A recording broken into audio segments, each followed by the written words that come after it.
নয়াদিগন্ত পরিচয় গোপন করে এক আওয়ামী লীগ নেতার কাছ থেকে সারা দেশে ব্যাপক নাশকতার পরিকল্পনার তথ্য ফাঁস করেছে। তারা একটা অনুসন্ধানী প্রতিবেদন প্রকাশ করেছে। আমরা সেই প্রতিবেদনটা আগে দেখে নেই। কি ধরনের নাশকতার পরিকল্পনা আওয়ামী লীগ করেছে এবং 15ই আগস্টকে ঘিরে তাদের আরও যে পরিকল্পনাগুলো রয়েছে, বিভিন্ন সূত্রে আমরা যে তথ্যগুলো পেয়েছি সেগুলো মিলিয়ে আমরা বোঝার চেষ্টা করব আগামী দিনে কি ধরনের সহিংসতা এবং নাশকতার পরিকল্পনা এবং ক্ষমতা দখলের ষড়যন্ত্র আওয়ামী লীগ এই মুহূর্তে করছে এবং এদের পেছনে কারা কাজ করছে এবং মাঠ পর্যায়ে কারা এক্সিকিউট করার দায়িত্ব পেয়েছে। এই বিষয়গুলো আমাদের জানা থাকা দরকার, কারণ যে গণঅভ্যুত্থানের মধ্য দিয়ে আমরা স্বৈরাচার হাসিনা সরকারকে বিদায় করেছি সেটা আমাদেরকে রক্ষা করতে হবে। ছাত্র জনতার অভ্যুত্থানের মধ্য দিয়ে স্বৈরাচার শেখ হাসিনার পতনের প্রতিশোধ নিতে তারা সারা দেশে ব্যাপক ধ্বংসযজ্ঞ চালানোর পরিকল্পনা করেছে। একই সাথে আবারও রাষ্ট্র ক্ষমতা দখলের ষড়যন্ত্র করেছে তারা। আমরা একটু নয়াদিগন্তের অনুসন্ধানী প্রতিবেদনটা দেখে নেই। বিদেশে থাকা 5 নেতার নির্দেশে দেশকে অস্থিতিশীল করার পরিকল্পনা আওয়ামী লীগের। অস্থিতিশীল করতে হাজার কোটি টাকার পরিকল্পনা, হাতিয়ার বানাতে চায় সংখ্যালঘুদের। সংখ্যালঘুদের বাড়ি উপাসনালয়ে হামলার নির্দেশ। রাজধানী সহ সারা দেশ উত্তপ্ত করতে সদ্য ক্ষমতাচ্যুত শেখ হাসিনার নেতৃত্বাধীন আওয়ামী লীগ 5 নেতার তত্ত্বাবধানে হাজার কোটি টাকার প্রজেক্ট নিয়েছে দলটি। প্রকল্প বাস্তবায়নের দায়িত্ব পাওয়া 5 নেতা হলেন সজীব ওয়াজেদ জয়, সালমান এফ রহমান, হাসান মাহমুদ, বাহাউদ্দিন নাসিম ও মাহবুবুল আলম হানিফ। আওয়ামী লীগের এ পরিকল্পনার অংশ হিসেবে প্রধান টার্গেট করা হয়েছে সংখ্যালঘু সম্প্রদায়কে। গোপনীয়তা রক্ষা করে ছদ্ম পরিচয়ে কেন্দ্রীয় ছাত্রলীগের উপধর্ম বিষয়ক সম্পাদক আমির হামজার সাথে কথা বলে জানা যায়, সারা দেশে সংখ্যালঘুদের বাড়িঘরে গোপনীয়তা রক্ষা করে হামলার নির্দেশ আছে বিদেশে পলাতক নেতাদের কাছ থেকে। আশ্বাসও আসছে বড় পুরস্কারের। ছাত্রলীগের ওই নেতা আরও জানান, আওয়ামী লীগ যেহেতু এখন মাঠে নামার কোনো ইস্যু ও সাহস পাচ্ছে না, সেহেতু সংখ্যালঘুদের ওপর হামলা চালিয়ে ইস্যু তৈরি করার চেষ্টা চলছে। এজন্য ব্যবহার করা হচ্ছে পদ পদবিবিহীন ছাত্রলীগ ও যুবলীগের তরুণ কর্মীদের। পুরাতন বিভিন্ন সময়ের বড় সমাগমের সাথে আওয়ামী লীগের স্লোগান জুড়ে দিয়ে চালানো হচ্ছে ভার্চুয়াল গুজব। এর জন্য খরচ করা হচ্ছে মোটা অঙ্কের অর্থ। আমির হামজার কাছ থেকে আরও জানা যায়, সংখ্যালঘুদের বাড়িঘরে হামলার পরিকল্পনা সফল হলে আওয়ামীপন্থী বিভিন্ন সামাজিক সংগঠন ও সুশীল সমাজের লোকদের দিয়ে সংখ্যালঘুদের রক্ষার ইস্যু দিয়ে মাঠে নামানো হবে। সেখানে আস্তে আস্তে যোগ দিবে পরিচয়হীন আওয়ামী লীগের কর্মী সমর্থকরা। সমাগম কন্টিনিউ করতে পারলে পরিস্থিতি পর্যবেক্ষণ করে আস্তে আস্তে সারা দেশে নেতাকর্মীদের মাঠে নামানোর পরিকল্পনা রয়েছে দলটির। রাজধানীর কাটাবন এলাকায় ভিন্ন পরিচয়ে স্বেচ্ছাসেবক লীগের আরেক নেতার কাছ থেকে জানা যায়, সংখ্যালঘুদের বৈষম্য বিরোধী ছাত্র সমাজ ও বিএনপি জামাতের বিরুদ্ধে দাঁড় করাতে কাজ করছেন ছাত্রলীগের সাবেক ভারপ্রাপ্ত সভাপতি ও যুবলীগের প্রচার সম্পাদক জয়দেব নন্দী। এ কাজের জন্য সংখ্যালঘু ও সুশীল সমাজের কিছু ব্যক্তির কাছে টাকা পৌঁছে দিতে জয়দেব নন্দীকে অর্থ দিচ্ছেন স্বেচ্ছাসেবক লীগের সাবেক ভারপ্রাপ্ত সভাপতি মোহাম্মদ আব্দুর রাজ্জাক। আব্দুর রাজ্জাক 2012 সালে চট্টগ্রামের বদ্দার হাট নির্মাণাধীন ফ্লাইওভারের গার্ডার ধসে 13 জন নিহতের ঘটনায় প্রধান অভিযুক্ত। তথ্যদাতা এ নেতা আব্দুর রাজ্জাকের অনুসারী। আওয়ামী লীগের এ পরিকল্পনার অংশ হিসেবে গত শুক্রবার ও শনিবার রাজধানীর শাহবাগে সংখ্যালঘুদের নিরাপত্তার দাবিতে বাংলাদেশ পরিবেশ আন্দোলনের সহসভাপতি স্থপতি ইকবাল হাবিবের নেতৃত্বে একটি গ্রুপ শাহবাগে জড়ো হয়। একটি বিশ্বস্ত সূত্র বলছে, স্থপতি ইকবাল হাবিব আগামী ঢাকা দক্ষিণ সিটি কর্পোরেশন নির্বাচনে আওয়ামী লীগের প্রার্থী হিসেবে নির্ধারিত ছিলেন। এমনকি সারা দেশে সহিংসতা করতে যে হাজার কোটি টাকার পরিকল্পনা করা হয়েছে তার অর্ধেকটাই বরাদ্দ পেয়েছে বাপা। নাম প্রকাশে অনিচ্ছুক বাপার এক কর্মকর্তা নয়াদিগন্তকে বলেন, চলমান বৈষম্য বিরোধী ছাত্র আন্দোলনে যখন গণহত্যা চলেছে তখন বাপা ও বাপার কোনো কর্মকর্তা এ বিষয়ে কথা বলেননি। অতীতেও কোনো গুম খুন ও নির্যাতন নিয়ে বাপা কথা বলেনি, এটা বাপার কাজও না। এবারই প্রথম বাপাকে এসব নিয়ে কথা বলতে দেখা যাচ্ছে।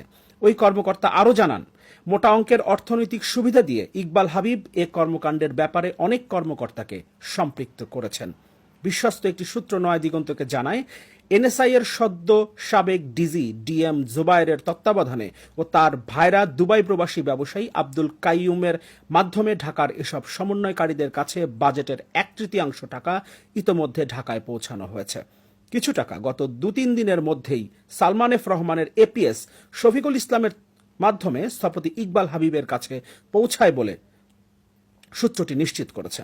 এরই মধ্যে গোপালগঞ্জ জেলা আওয়ামী লীগের 2 নেতার কাছে এ প্রকল্পের অর্থ পৌঁছে দিয়েছে যুবলীগের সাবেক চেয়ারম্যান ওমর ফারুক চৌধুরীর ঘনিষ্ঠ মিরপুর বিআরটি এর নিয়ন্ত্রক ও শেওড়াপাড়া আওয়ামী লীগ নেতা শামীম।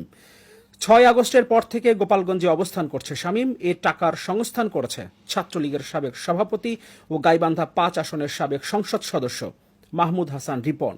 এছাড়া উত্তরাঞ্চলে নেতাকর্মীদের মাঠে নামাতেও টাকার মজুদ পৌঁছে দেওয়ার দায়িত্ব রয়েছে এ নেতার উপর। এদিকে রাজধানীর শাহবাগ চত্বরকে টার্গেট করে বিভিন্ন সামাজিক সংগঠনকে মাঠে নামানোর চেষ্টা করছে দলটি। এসব সামাজিক সংগঠনকে জনবল দেওয়ার দায়িত্ব দেওয়া হয়েছে ঢাকা মহানগর দক্ষিণ যুবলীগের সাবেক সভাপতি ইসমাইল চৌধুরী সম্রাটের ওপর। সম্রাট অর্থের বিনিময়ে রাজধানী ও আশপাশ এলাকা থেকে অপেক্ষাকৃত কম পরিচিত ছাত্রলীগ, যুবলীগ, স্বেচ্ছাসেবক লীগ ও আওয়ামী লীগের কর্মীদের এনে এসব কর্মসূচিতে দাঁড় করাচ্ছেন। অনেক বড় ধরনের একটা পরিকল্পনা নিয়ে আওয়ামী লীগ আগাচ্ছে। সারা দেশে ব্যাপক নাশকতা তারা করতে চাইছে এবং সংখ্যালঘুদের তারা টার্গেট করেছে। ইতোমধ্যেই গত শুক্র এবং শনিবার আমরা দেখেছি শাহবাগে ব্যাপক সমাগম হয়েছিল। সংখ্যালঘুদের মুখোশে সেখানে আওয়ামী লীগের নেতাকর্মীরা জড়ো হয়েছিল এবং এই পরিকল্পনাটা সেখানে শেষ না। আমি এর আগেও আমার এই চ্যানেলে একটা ভিডিওতে সে ব্যাপারে কথা বলেছিলাম। যেটা শুরু করেছে তারা গত শুক্র শনিবারে আমরা যেটা দেখেছি এটা কন্টিনিউ করবে এবং সামনের দিনে এটা ব্যাপকভাবে সারা দেশে ছড়িয়ে দেবার চেষ্টা করা হবে। আওয়ামী লীগ নিজেরাই সংখ্যালঘু হিন্দুদের বাড়ি এবং মন্দিরে আগুন দিয়ে তাদের ব্যবসা প্রতিষ্ঠানে ভাঙচুর চালিয়ে দেশে একটা অস্থিতিশীল পরিস্থিতি তৈরি করবে এবং তারপর তারা এই হিন্দুদের বাঁচানোর নামে বিভিন্ন সংগঠনকে এনে দাঁড় করাবে এবং সেখানে আওয়ামী লীগের নেতাকর্মীরা শেল্টার পাবে, কারণ সারা দেশে তারা কোথাও জায়গা পাচ্ছে না, তারা এখন পালিয়ে বেড়াচ্ছে। ফলে এ ধরনের একটা কর্মসূচির আড়ালে তারা আবারও জমায়েত হবার সুযোগ পাবে। এর পাশাপাশি 15ই আগস্টকে কেন্দ্র করে বড় ধরনের নাশকতা এবং সেখান থেকে সরকার উৎখাত, অর্থাৎ অন্তর্বর্তীকালীন যে সরকার গঠিত হয়েছে সেই সরকারকে উৎখাত করে আবারও ক্ষমতা দখলের একটা চেষ্টা তাদের মধ্যে আছে। বিভিন্ন সূত্রে আমরা সেই তথ্য জানতে পেরেছি। ইতোমধ্যেই ধানমন্ডি 32 নম্বরে শ্রদ্ধাঞ্জলি অর্পণের অনুমতি চেয়েছে আওয়ামী লীগ এবং সভাপতি তারা হয়তো এই অনুমতিটা পাবে, কিংবা তারা যদি অনুমতি নাও পায় তারপরও তারা 32 নম্বরের উদ্দেশ্যে বিভিন্ন দিক থেকে যাত্রা করবে। এবং একই সাথে শাহবাগে গত শুক্র এবং শনিবার যে সমাবেশ তারা করেছিল, নিশ্চিতভাবেই 15ই আগস্ট বিকেলে তারা এই সমাবেশটা রাখবে। ফলে শাহবাগ এবং ধানমন্ডি উভয় জায়গায় তারা দখলে নেবার চেষ্টা করবে।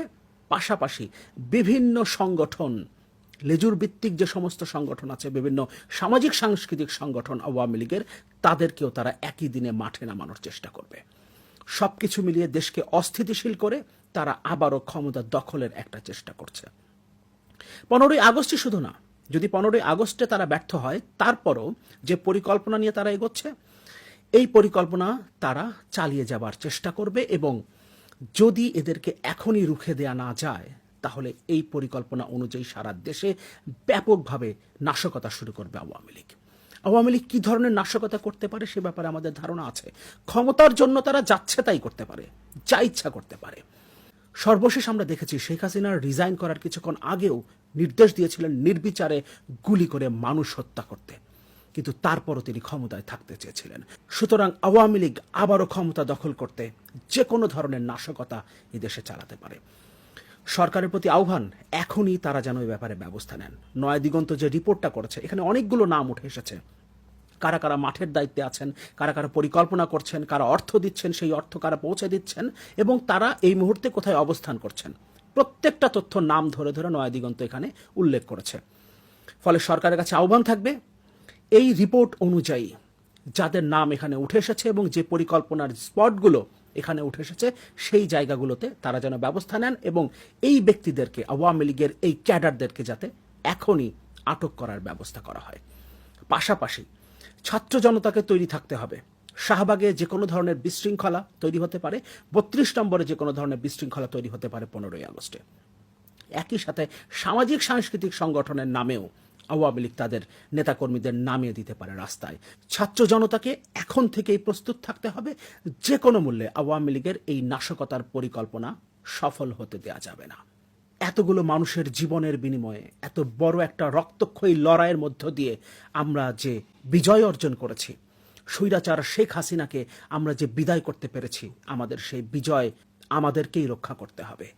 একটা কথা আছে, স্বাধীনতা অর্জনের চেয়ে রক্ষা করা কঠিন। সেই যত কঠিনই হোক না কেন, আমরা জীবন দিয়ে হলেও আবারও আমাদের এই স্বাধীনতা, স্বৈরাচার শেখ হাসিনার কাছ থেকে আমরা যে আবারও স্বাধীনতা পেয়েছি, এই দেশটা যে আবারও স্বাধীন হয়েছে, সেই স্বাধীনতাকে রক্ষা করব।